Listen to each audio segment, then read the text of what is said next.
الحمد لله الحمد لله حمدا طيبا كثيرا كثيرا سبحان الله ونصلي ونسلم على رسوله النبي الأمي القريشي الهاشمي المطلبي سبحان الله وعلى آله وأصحابه وأزواجه وأولاده أجمعين أما بعد فأعوذ بالله من الشيطان الرجيم بسم الله الرحمن الرحيم خذ من أموالهم صدقة تطهرهم وتزكيهم بها صدق الله العظيم قال الله تعالى في مقام الآخر في شان حق حبيبه مخبرا وآمرا إن الله وملائكته يصلون على النبي يا أيها الذين آمنوا صلوا عليه وسلموا تسليما اللهم صل على سيدنا ومولانا محمد وعلى آل سيدنا ومولانا محمد وبارك وسلم وصل عليه الصلاة والسلام عليك يا سيدي يا رسول الله وعلى آلك وصحابك يا محبوب رب العالمين چمک تجھ سے پاتے ہیں سب پانے والے چمک تجھ سے پاتے ہیں سب پانے والے میرا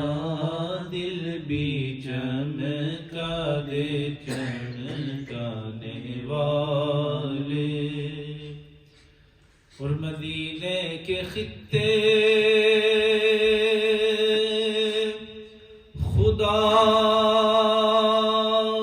تجھ کو رکھے مدینے کے خطے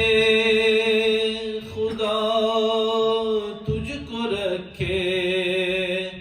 غریبوں فقیروں کے ٹھہرانے والے غریبوں فقیروں کے ٹھہرانے والے اور تو زندہ ہے واللہ تو زندہ ہے واللہ تو زندہ ہے واللہ تو زندہ ہے واللہ میرے چشم عالم سے چھپ جانے والے میری چشم عالم سے چھپ جانے والے چمک تجھ سے پاتے ہیں سب پانے والے انتہائی عزتوں کے لائق ذی وقار و ذی احتشام سامعین و ناظرین اللہ رب العالمین کا بے پایہ شکر و احسان کہ جس مالک نے مجھے اور آپ کو اپنے پیارے محبوب کی امت میں پیدا فرمایا اور آج شعبان المعظم کے اس جمعۃ المبارک کے پرنور لمحات میں ہمیں اپنی بارگاہ میں سجدہ ریزی کی توفیق رفیق عنایت فرمائی دامن قرآن سے میں نے سورہ توبہ کی ایک آیت مقدسہ کا کچھ حصہ تلاوت کیا ہے، جس میں میرا مالک ارشاد فرماتا ہے کہ اے محبوب خذ من اموالہم، کہ اپنے امتیوں سے، صحابہ کرام سے مال لو۔ کون سا مال؟ صدقہ، یعنی زکوٰۃ و صدقات کا جو مال ہے جو اللہ تعالیٰ نے ان کے اوپر فرض قرار دیا ہے، اے محبوب وہ ان سے مال لو۔ اور پھر مال لینے کی وجہ بھی ساتھ مالک کائنات نے بتائی۔ ہم سوال کر سکتے ہیں کہ اے باری تعالیٰ ہم سے مال لینے کی وجہ کیا ہے؟ ہم نے وہ مال شب و روز کی محنت سے کمایا، ہم نے بڑی محنت کی، ہمارے آباء و اجداد کی طرف سے ہمیں یہ مال ملا، پھر ہم سے یہ مال لینے کی وجہ کیا ہے؟ کیوں ہم سے مال کا تقاضا کیا جا رہا ہے؟ تو پھر اس مالک نے خود مجھے اور آپ کو اس کا جواب دیا کہ اے میرے بندے، یہ جو مال تجھ سے صدقہ و زکوٰۃ کی صورت میں لیا جا رہا ہے، اس کا مقصد المدعا یہ ہے کہ تطہرہم و تزکیہم، کہ ہم تیرے مال کو پاک کرنا چاہتے ہیں، اور اس طرح پاک کرنا چاہتے ہیں کہ گویا وہ مال جو تیرے پاس بچے گا وہ بھی ہماری بارگاہ میں مقبول ہوگا، اور جو تو صدقہ کرے گا اس کا بھی تجھے اجر عطا کیا جائے گا۔ یاد رکھیں کہ بطور مسلمان جب ہم ایک احاطہ کے اندر رہتے ہوئے زندگی گزارتے ہیں، ہم اسلام کی چھتری تلے رہ کر زندگی گزار رہے ہیں، تو یہاں اسلام کے جو بنیادی درجات ہیں وہ 4 ہیں، جن کو فالو کرنا، جن پر عمل کرنا میری اور آپ کی سب سے اہم ذمہ داری ہے۔ اور وہ 4 درجات وہ کون کون سے ہیں؟ سب سے پہلا ہے اعتقادات، کہ ہم نے اپنے عقائد کو ٹھیک رکھنا ہے۔ عقائد سے مراد اعتقادات میں 3 چیزیں آتی ہیں۔ سب سے پہلے اللہ کی ذات پر ایمان، یعنی توحید کے اوپر ہمارا عقیدہ اتنا مضبوط ہونا چاہیے کہ اللہ تعالیٰ کے ساتھ ہم کسی کو شریک نہ ٹھہرا سکیں۔ ہم عبادت کریں تو اس رب کی کریں، چاہے ہم اس ملٹی کلچر ماحول کے اندر رہ کر بھی کسی لمحے کے اندر بھی اپنے رب کی ربوبیت کے بارے میں شک نہ کریں۔ اتنا مضبوط ہمارا قل هو اللہ احد، اس کے اوپر ہمارا ایمان اور یقین ہونا چاہیے۔ پھر دوسرا ہے رسالت کا۔ اعتقادات میں جو آگے چیزیں آتی ہیں، پہلا اللہ کی ذات پر ایمان، پھر اس کے رسولوں کی رسالت پر ایمان لانا، پھر اس کے بعد ہے قیامت کے اوپر ایمان رکھنا۔ یہ 3 چیزیں اعتقادات میں آتی ہیں۔ اسلام کے 4 بنیادی درجات ہیں، ان میں پہلا درجہ اعتقادات کا ہے۔ اعتقادات کے اندر جو چیزیں آتی ہیں ان میں اللہ کے اوپر ایمان، رسولوں کے اوپر ایمان اور قیامت کے اوپر ایمان۔ یہ 3 چیزیں ہمارے عقائد کے بنیادی جو جز ہیں ان میں سے ہیں۔ اگر ان تینوں کے اوپر ہمارا ایمان کہیں بھی ڈولے گا، متزلزل ہوگا، کنفیوژن کا شکار ہوں گے، تو ہم دائرہ اسلام سے خارج ہو جائیں۔ اتنا مضبوط عقیدہ ہمیں چاہیے ان کے اوپر عمل کرنے کے لیے۔ اور پھر اس کے بعد جو دوسرا درجہ ہے وہ عبادات کا آتا ہے۔ عبادات کے اندر ابھی ہم نماز کے لیے حاضر ہیں، یہ عبادت ہے۔ ابھی آگے رمضان المبارک کا چاند طلوع ہونے والا ہے، ہم روزہ رکھیں گے، یہ عبادت ہے۔ زکوٰۃ ہم سال پورا ہونے پر زکوٰۃ ادا کرتے ہیں، یہ عبادت ہے۔ اسی طرح دیگر جتنے بھی عبادات کے اندر آنے والے معاملات ہیں، جتنی بھی عبادتیں ہیں ہم اللہ کی رضا کے لیے کرتے ہیں، یہ اسلام کا دوسرا درجہ ہے، اس کو عبادات کہا جاتا ہے۔ اور عبادت انسان کی جو روح ہے،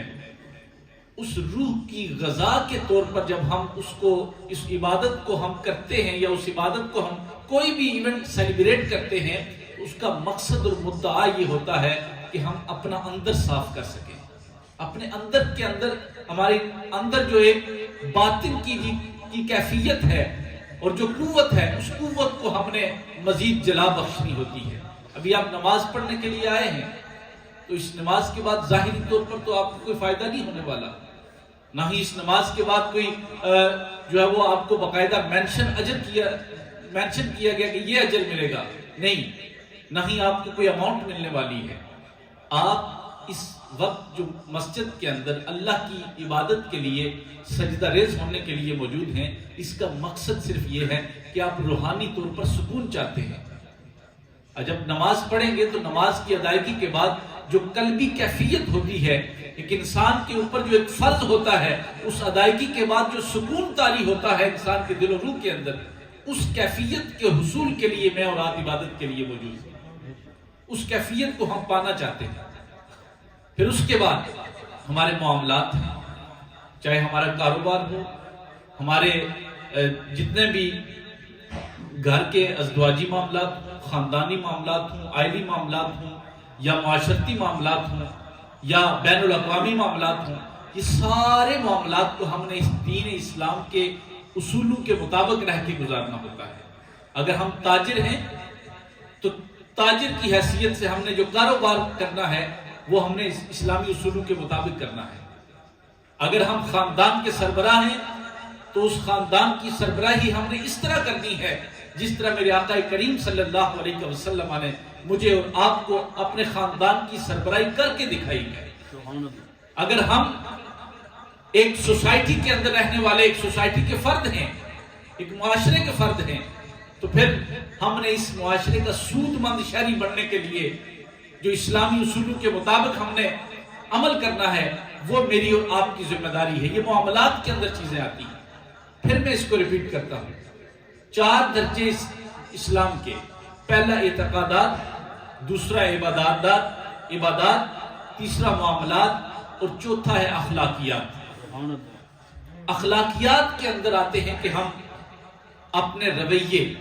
دوسروں کے ساتھ کیسے رکھتے ہیں۔ ہمارا جو مسلمان بھائی ہے، چاہے وہ خونی اعتبار سے ہو یا دینی اعتبار سے ہو، علاقائی اعتبار سے ہو یا کسی بھی اعتبار سے، ہم نے اپنا رویہ اپنے اس بھائی کے ساتھ کیسے رکھنا ہے۔ ہم نے اپنے جو خاندان کے اندر صلہ رحمی اور قطع رحمی کا معاملہ ہے، اس کو ہم نے کتنی اہمیت دینی ہے۔ کیا ہم اپنے خاندان کے لیے جوڑنے کا سبب بن رہے ہیں یا خاندان کو توڑنے کا سبب بن رہے ہیں؟ یہ سوال میں نے اور آپ نے اپنے آپ سے پوچھنا ہے۔ اور اگر تو ہمارا کردار پازیٹیو ہے تو پھر ہمیں اللہ کا شکر ادا کرنا چاہیے، اور اگر کہیں میں اور آپ کسی جگہ کے اوپر کوئی غلطی کر بیٹھے ہیں اور ہمیں احساس ہے کہ یہ کام ہمیں نہیں کرنا چاہیے تھا، تو پھر یہ اسلام کے بنیادی درجات میں سے ایک درجہ جو اخلاقیات کا ہے، اس کو ہم نے پس پشت ڈال دیا ہے، اس کے اوپر ہم عمل نہیں کر رہے، جو ہماری ذمہ داریاں ہیں۔ اور پھر انہی کے اندر یہ 4 چیزیں میں آپ سے گزارش کروں گا کہ ان کو یاد بھی رکھیے گا، اور اپنے آپ سے یہ سوال بھی کیجئے گا کہ میں اور آپ اس وقت کس سٹیج پہ کھڑے ہیں۔ سب سے پہلے ہمارے عقائد مضبوط ہیں یا نہیں؟ اللہ کے حوالے سے ہمارا عقیدہ توحید کے اوپر، رسول کریم صلی اللہ علیہ وسلم کی ذات کے حوالے سے آپ کی رسالت کے اوپر ہمارا ایمان کامل اس طرح کہ جس طرح ایک رسول کی شان ہے اس طرح کا عقیدہ میرے اور آپ کے دل کے اندر ہونا ضروری ہے۔ اگر اس میں تھوڑی سی بھی کمی آئی کہ ہمارے نبی کو نعوذ باللہ دیوار کے پیچھے کا علم نہیں، ہمارے نبی بس وہی جانتے ہیں جو کبھی کبھار وحی کی صورت میں اللہ تعالیٰ ان کو بتاتا ہے، ورنہ ہمارے نبی کا مقام نعوذ باللہ ثم نعوذ باللہ اتنا ہے کہ جتنا ایک بڑے بھائی کی رسپیکٹ کی جاتی ہے، ایسے عقائد کے اسلام کے ساتھ تعلق نہیں۔ ہم نے اپنے محبوب کو اس طرح ماننا ہے کہ محبوب جب عرش اولا پہ جاتے ہیں تو یہ سارا نظام کائنات رک جاتا ہے۔ نظام کائنات میرے محبوب کے بغیر چل ہی نہیں سکتا۔ ہمارے محبوب کی شان یہ ہے، جب آپ چلتے ہیں تو پتھر آپ کے اوپر سلام بھیجتے ہیں، جب آپ پہاڑی کے اوپر چڑھتے ہیں تو پہاڑی کے اندر سے آپ کو درود و سلام پڑھنے کی آواز آتی ہے۔ یہ شان میرے آقا کریم صلی اللہ علیہ وسلم کی ہے، اس کو میں نے اور آپ نے دیکھنا ہے، یہ ہمارا بنیادی عقیدہ ہونا چاہیے۔ عبادات کے اندر نماز اور زکوٰۃ 2 اہم ترین عبادتیں ہیں جن کو میں نے اور آپ نے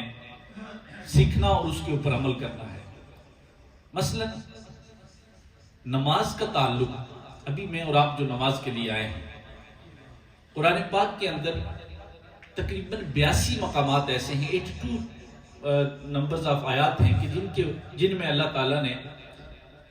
زکوٰۃ اور نماز دونوں کو یکجا کیا ہے، اکٹھا بیان کیا ہے۔ اقیم الصلاۃ و آتوا الزکاۃ، یہ مشہور زمانہ آیت ہے، ہر مسلمان کو یاد ہوتی ہے۔ اقیم الصلاۃ و آتوا الزکاۃ، اقیم الصلاۃ و آتوا الزکاۃ، ہر جگہ کے اوپر 82 مقامات کے اوپر یہ بالکل اکٹھے آئے ہیں دونوں۔ اب اس کے اوپر جب ریسرچ کی جاتی ہے کہ نماز کیا ہے اور زکوٰۃ کیا ہے، تو اس کا جو مختصر سا جو میرے دل و دماغ کے اندر اس کا جواب آیا وہ یہ کہ نماز جب ہم پڑھتے ہیں تو یہ ہمارے باطن کو سرخرو کرتی ہے، باطن کو ایک قوت عطا کرتی ہے، روحانی طاقت۔ نماز روحانی طاقت عطا کرتی ہے۔ جب ایک انسان 5 وقت کا نمازی ہو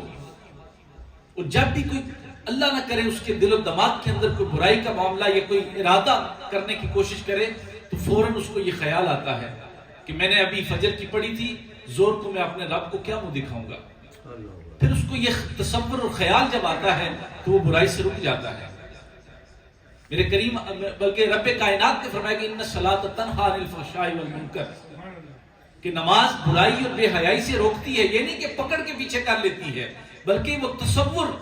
جو نماز جو تربیت انسان کی روحانی تربیت کر رہی ہوتی ہے وہ یہ ہوتی ہے کہ جو نمازی بندہ ہوتا ہے جب وہ برائی کی طرف جاتا ہے تو اس کو یہ تصور و خیال آتا ہے کہ جب میں اگلی نماز میں رب کے سامنے جاؤں گا تو مجھے شرمندگی کا سامنا کرنا پڑے گا۔ وہ پھر پیچھے ہٹ جاتا ہے،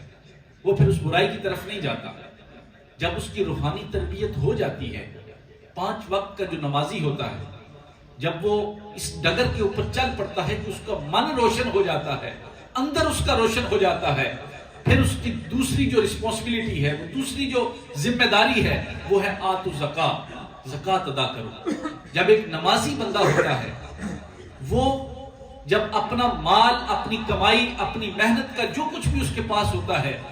جب وہ نماز پڑھتا ہے، رب سے التجائیں و مناجات کرتا ہے، دعائیں مانگتا ہے، پھر اس کو جب بتایا جاتا ہے اس ممبر سے، اس مسجد سے یا کسی بھی فورم سے اس تک یہ بات پہنچتی ہے کہ جو بندہ زکوٰۃ ادا نہیں کرتا رب کی پکڑ میں آ جاتا ہے، تو اس کے دل کے اندر جو آلریڈی نماز کی وجہ سے اس کے اندر روحانیت موجود تھی، وہ ڈر اور خوف موجود تھا، اس کی وجہ سے اس کے دل میں یہ فوراً بات آتی ہے کہ اگر میں نے زکوٰۃ ادا نہ کی تو میری نمازیں قبول نہیں ہوں گی۔ پھر وہ زکوٰۃ کی طرف جاتا ہے، پھر وہ زکوٰۃ بھی ادا کرتا ہے، اور پھر دونوں جو مقامات قرآن پاک کے اندر اکثر ذکر ہوئے ہیں، اقیم الصلاۃ و آتوا الزکاۃ، پھر دونوں کے اوپر عمل ہو جاتا ہے۔ پھر کریم آقا علیہ السلام نے فرمایا کہ زکوٰۃ آپ اس کا لفظی مطلب میں آپ کو بتا دیتا ہوں کہ اس کا جو لفظی مطلب ہے وہی اس کی پوری ڈیٹیل اس کے اندر آ جاتی ہے۔ زکوٰۃ کا لفظی مطلب ہوتا ہے پاک کرنا،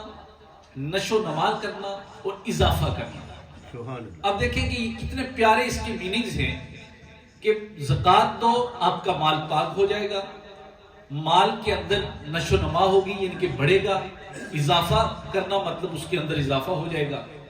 اب یہ خود رب کائنات نے اعلان فرمایا، رب کے محبوب نے اعلان فرمایا، وما ینطق عن الہویٰ والی پیاری زبان سے یہ جملے نکلے تو ان کے اندر کمی کیسے واقع ہو سکتی ہے؟ لیکن اس دل کے اندر ایمان مضبوط ہونا چاہیے۔ جب آپ یہاں سے کوئی چیز نکال کے دوسرے کو دیتے ہیں تو اس کا تعلق اس دل کے ساتھ ہوتا ہے۔ اگر تو اس دل کے اندر رب کا خوف، اس کی یاد اور اس کے ساتھ تعلق اس دل کا مضبوط ہے تو اس دل کو کوئی فرق نہیں پڑتا، یہاں سے نکال کے دے دیا جائے تو یہ دل کانپتا نہیں، سوچتا نہیں، برے خیالات نہیں آتے کہ اب جو دے دیا ہے اب اللہ کے لیے دیا تو ہے، اب میرے 10 کم ہو گئے ہیں، 5 کم ہو گئے ہیں۔ یہ برے خیالات شیطان کی طرف سے جو آتے ہیں انسان ان کو کنٹرول کر سکتا ہے، لیکن جب اس رب کے ساتھ تعلق کمزور ہو، اللہ نہ کرے انسان نماز بھی نہ پڑھتا ہو اور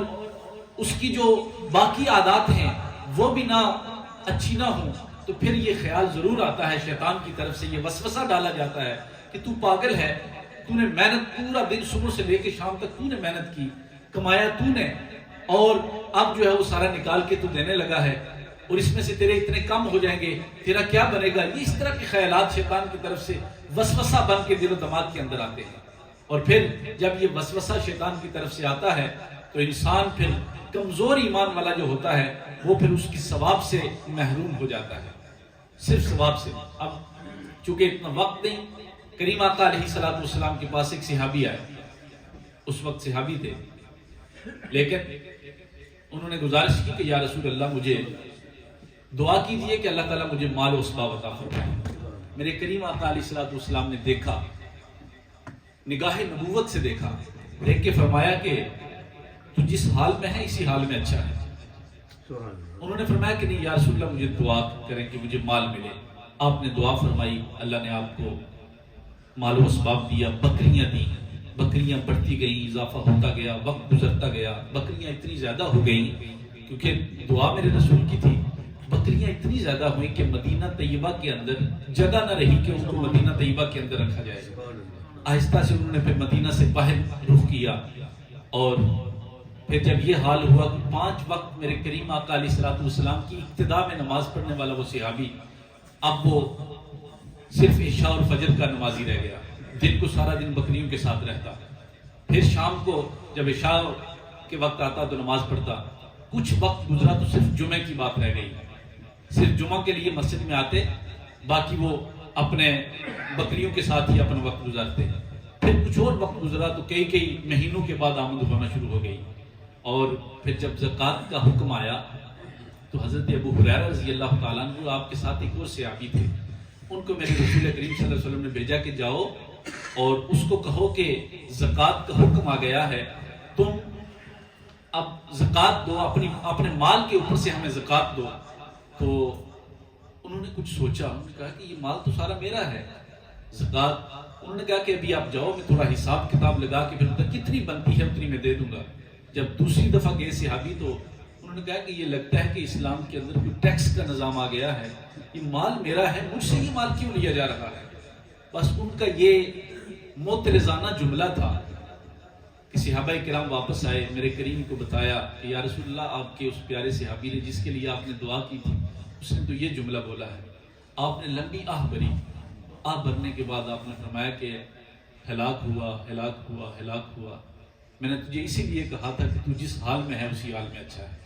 اور پھر وہ آئے، انہوں نے منتیں کی، لیکن میرے کریم آقا علیہ السلام نے فرمایا کہ ہم نے تیرا مال قبول نہیں کرنا۔ حضرت ابوبکر صدیق، حضرت عمر فاروق، حضرت عثمان غنی رضی اللہ تعالیٰ عنہم اجمعین، ان کے ادوار کے اندر بھی وہ آتے رہے لیکن انہوں نے بھی آپ کا مال قبول نہ کیا۔ سو آپ سے گزارش یہ ہے کہ جو مال و اسباب اللہ تعالیٰ نے آپ کو دیا ہے، یہ نہ ہو کہ کل قیامت کے دن میرے اور آپ کے گلے کا تھوک بن جائے، ایک گنجا سانپ کی بن کے یہ مال مجھے اور آپ کو کل قیامت کے دن بولے گا انا مالو کا، انا کنزو کا، کہ میں تیرا مال ہوں، میں تیرا خزانہ ہوں جس کو تو سنبھال کے رکھتا ہے۔ اس سے پہلے کہ وہ وقت آئے میں اور آپ سب کو خیرات کریں، اللہ تعالیٰ ہمیں عمل کی توفیق عطا فرمائے۔